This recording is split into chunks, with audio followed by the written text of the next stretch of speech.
मुरबाड येथील मुख्य बसवेश्वर चौकातील पाणी पुरवठा व्हॉल्व्हला लागलेल्या गळतीमुळे लाखो लिटर पिण्याचे पाणी रस्त्यावर वाहून जात असताना सामाजिक कार्यकर्ता आयुब पट्टेकर यांनी थेट गळती झालेल्या पाण्याच्या खड्ड्यात उतरून पालिकेच्या पाणी पुरवठा विभागाच्या ढिसाळ कारभाराविरोधात अनोखं आंदोलन करत गळतीच्या डबक्यात अंघोळ केली।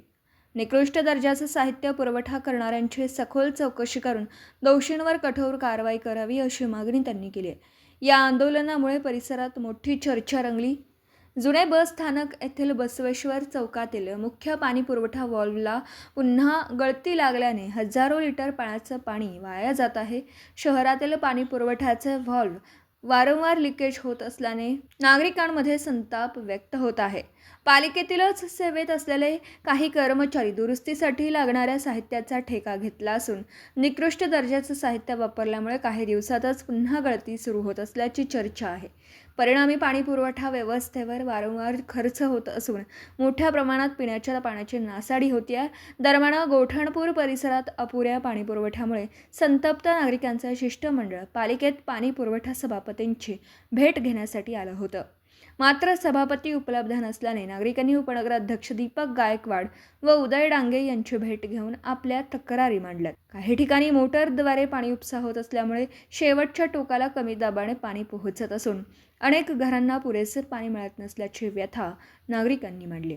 एका बाजूला गोठणपूर परिसरातील नागरिकांना पाण्यासाठी पालिकेचे उंबरठे झिजवावे लागत आहे, तर दुसऱ्या बाजूला बसवेश्वर चौकात हजारो लिटर पिण्याचे पाणी रस्त्यावर वाहून जात आहे।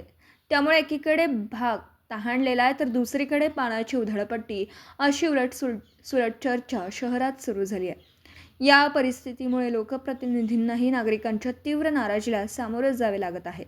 सामाजिक कार्यकर्ते आयुब पट्टेकर यांनी आंदोलनादरम्यान सांगितलं की पाणी हे अमूल्य संपत्ती असून तिची अशा प्रकारे होणारी नासाडी असह्य आहे। वारंवार गळती होणं म्हणजे दुरुस्तीच्या कामात गंभीर त्रुटी असल्याचं स्पष्ट होतं। निकृष्ट दर्जाचं साहित्य पुरवठा करणारे आणि त्याला जबाबदार असलेल्या संबंधित अधिकारी व ठेकेदारांची चौकशी करून त्यांच्यावर कठोर कारवाई करावी अशी मागणी केली।